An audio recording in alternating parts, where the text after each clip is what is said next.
على حرف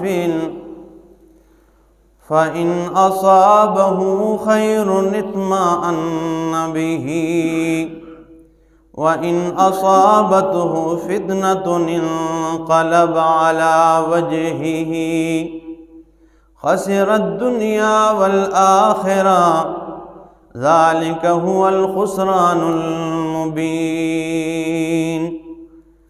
سبحان ربك رب العزة عما يصفون وسلام على المرسلين والحمد لله رب العالمین۔ انتہائی معزز سامعین،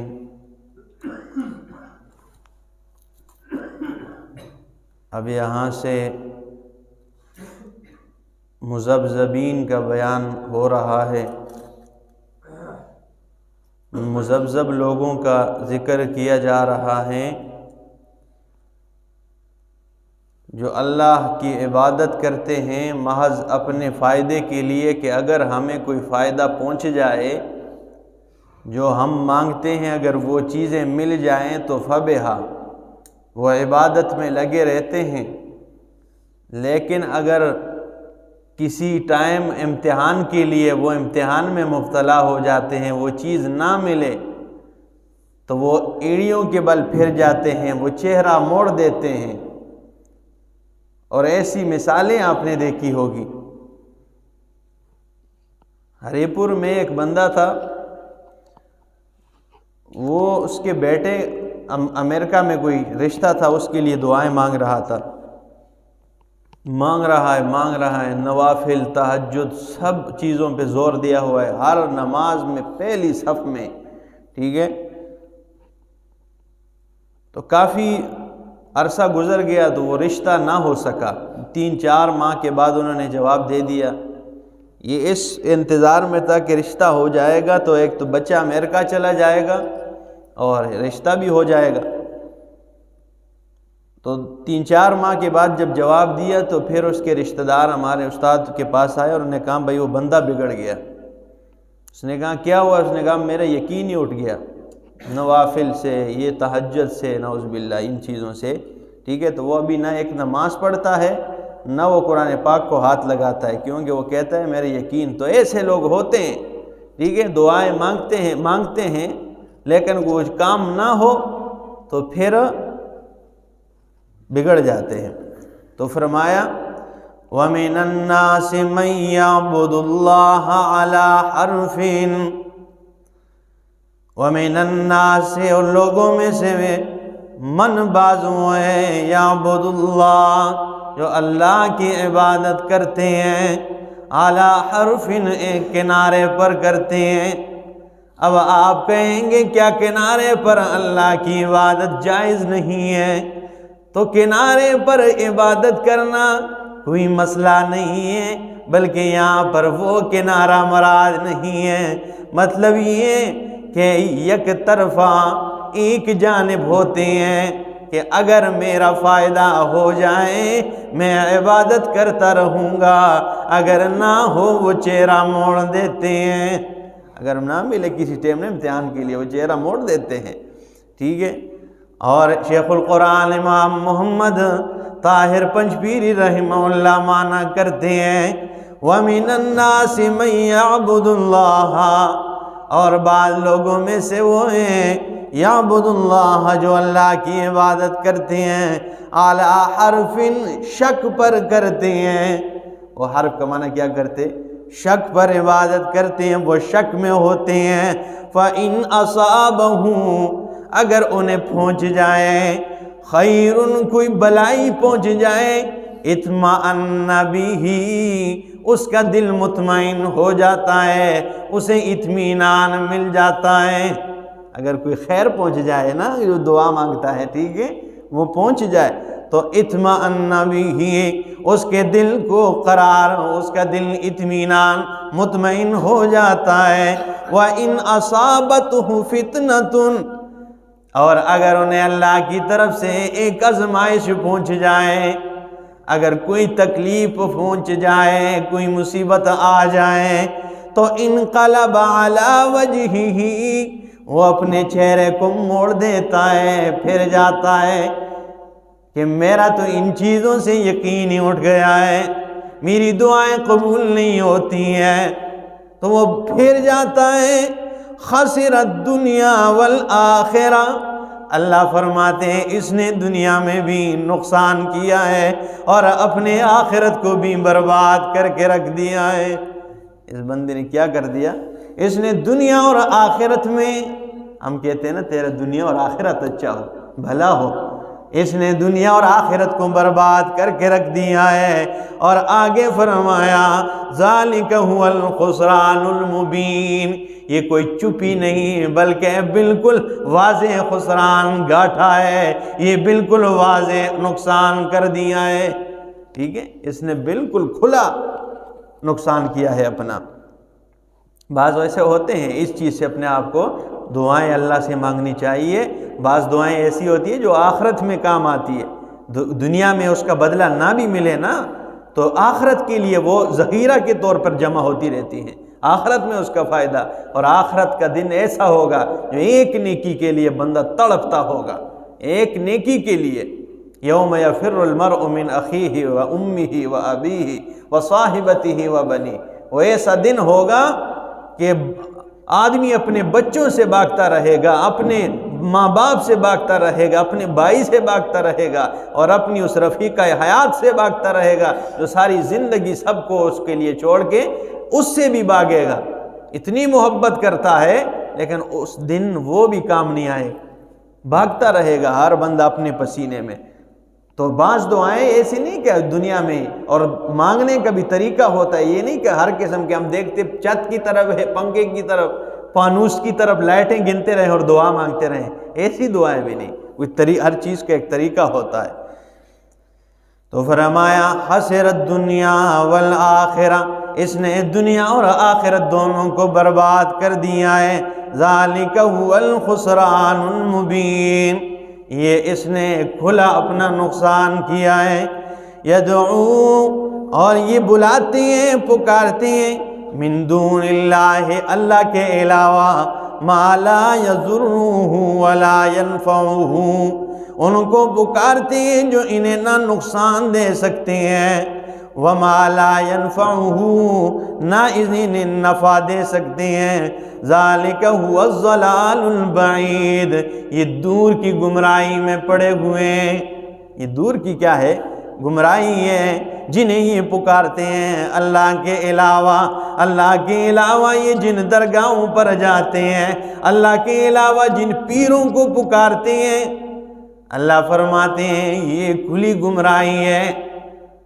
ٹھیک ہے، اور پہلے میں نے ایک آیت آپ کے سامنے پہلے بھی پڑھی تھی، ٹھیک ہے، کہ جنہیں یہ پکارتے ہیں اللہ فرماتے ہیں تم کنتم وما تعبدون، جن کی تم عبادت کرتے ہو، حسب جہنم، وہ جہنم کے ایندھن ہیں۔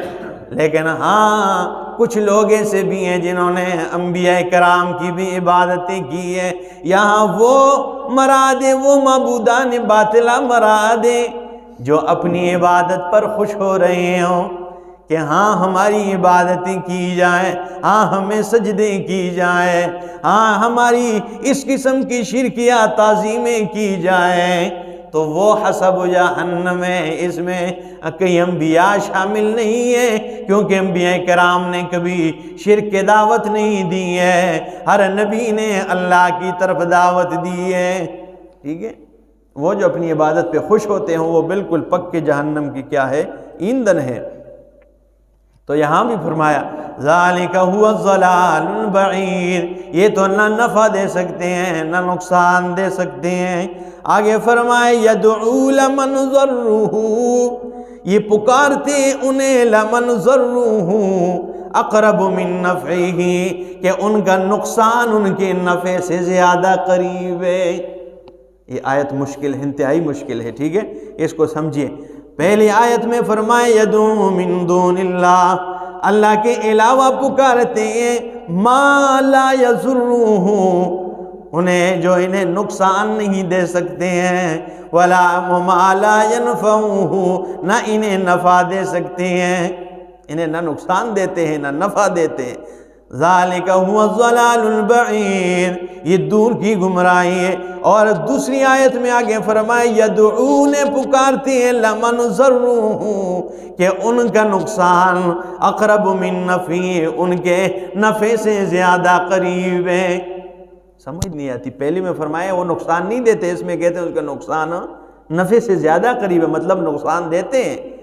یہ آیت سمجھیے، علماء کرام نے کی تو جہاد کی ہے، لیکن ایک تو تفسیر کبیر میں امام راضی رحمہ اللہ نے کی ہے، وہ فرماتی ہیں علماء کرام نے اجابوا عن التناقض، اس تناقض کا، اس ٹکراؤ کا علماء مفسرین جواب دیتے ہیں کہ ان دو آیتوں میں کوئی ٹکراؤ نہیں ہے، بظاہر تو ہے لیکن حقیقت میں کوئی ٹکراؤ ان میں نہیں ہے۔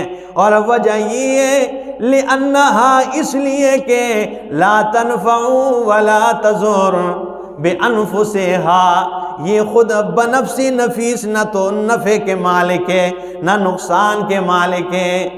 یہ جن کی عبادتیں کرتی ہیں خود یہ نہ تو نفع دے سکتی ہیں نہ نقصان دے سکتی ہیں، لیکن وَلَكِنْ عِبَادَتُهُمْ سَبَبُ الضَّرَرِ، لیکن ان کی یہ جو عبادتیں کی جا رہی ہے یہ نقصان کی سبب ہے۔ قیامت والے دن اگر نقصان ہوگا تو ان کی عبادت کی وجہ سے انہیں عذاب ہوگا۔ کیوں ان کی عبادتیں کی ہے؟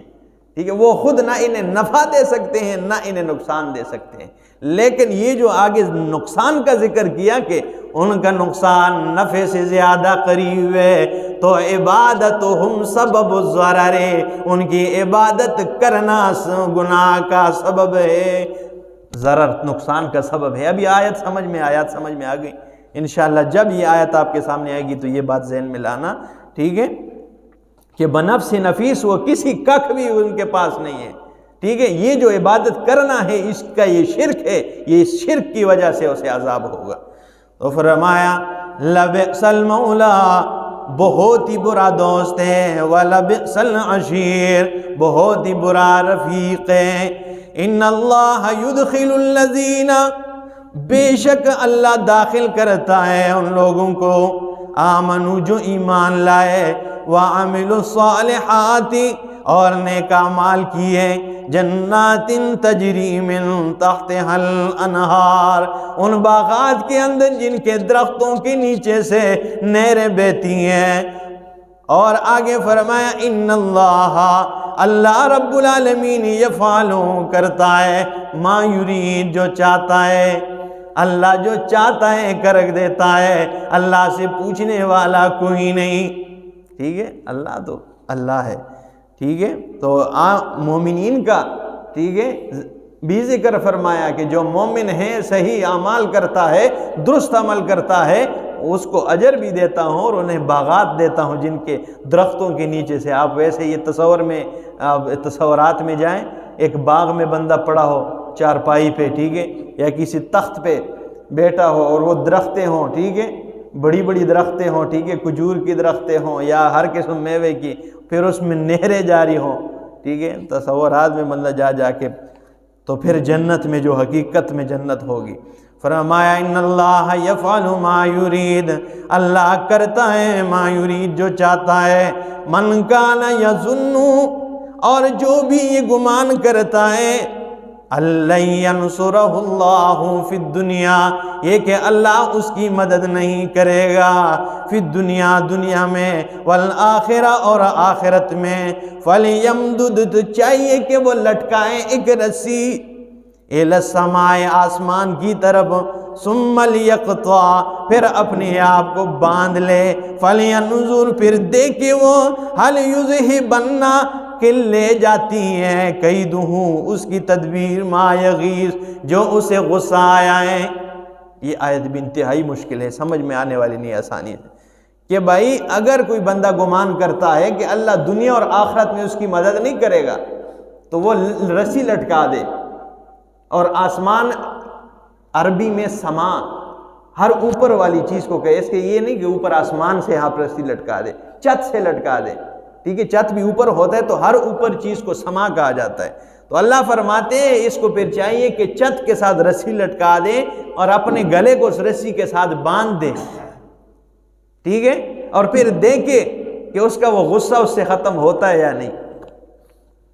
آیت سمجھیے، دو باتیں ہیں، یہ ایک منکرین رسالت کے لیے، دشمنان رسالت کے لیے، اور ایک یہ بات ہے مطلب نبی اکرم صلی اللہ تعالی علیہ وسلم کے متعلق انہیں غصہ ہے کہ اسے دنیا اور آخرت میں یہ فائدہ اللہ نہیں دے گا، اسے آخرت میں بھی اللہ فائدہ نہیں دے گا، یا اسے اللہ نے اتنا کمالات سے بھرپور کیوں پیدا کیا ہے، اللہ نے نبوت کیوں دی ہے۔ تو اللہ فرماتے اگر اسے یہ حسد اور بغض کھا رہی ہے، اسے چاہیے کہ رسی لٹکا دے اور اپنے آپ کو باندھ دے، تو پھر دیکھیں اس کا غصہ ختم ہوتا ہے یا نہیں۔ یا دنیا کے اندر یہ جو لوگ شرک کرتے ہیں اور کہتے ہیں کہ میں شرک اس لیے کر رہا ہوں، میں بابوں کے قدموں میں اور ان کے توک اور ان کے تلوے اس لیے چاٹ رہا ہوں کہ اللہ میری دنیا میں مدد نہیں کرتا۔ ایسا ہوتا ہے، آپ آیا دن نہیں سنتے ہیں کہ بھائی فلاں بندے نے، ٹھیک ہے نا، بھوک کی وجہ سے خودکشی کر لی ہے۔ یہ بغیرتی ہوتی ہے جو خودکشیاں ہوتی ہے، ویسے ٹھیک ہے، کام دھندا کرتا نہیں اور خودکشی کر لیتا ہے۔ یہ آپ نے سنا ہوگا، یہی ہوتی ہے، یہ بے ایمانی ہوتی ہے، پتہ نہیں ہوتا کہ بھائی اللہ میرا مدد دنیا میں نہیں کرتا، آخرت میں بھی میرا مدد نہیں کرے گا۔ تو اللہ فرماتے ہیں کہ تجھے یہ غصہ ہے، تو مجھ پہ غصہ کر رہا ہے۔ بعض لوگ اللہ پہ غصہ ہو جاتے ہیں، تو مجھ پہ غصہ کر رہا ہے، میں تیری مدد کرتا ہی نہیں ہوں، تو رسی لٹکا اور تو اپنے گلے پہ پندہ ڈال اور اپنے آپ کو پھانسی۔ ہاں، وہ غالب کیا کہتے ہیں؟ اب تو کہتے ہیں مر جائیں گے، لیکن مر کر بھی چین نہ پایا تو کدھر جائیں گے۔ اب تو مر جائے گا، ادھر مر بھی جاتے ہیں، لیکن مر کر بھی چین نہ آئے تو پھر جائیں گے کدھر؟ کچھ ایسے اعمال کر کے اللہ راضی ہو جائے۔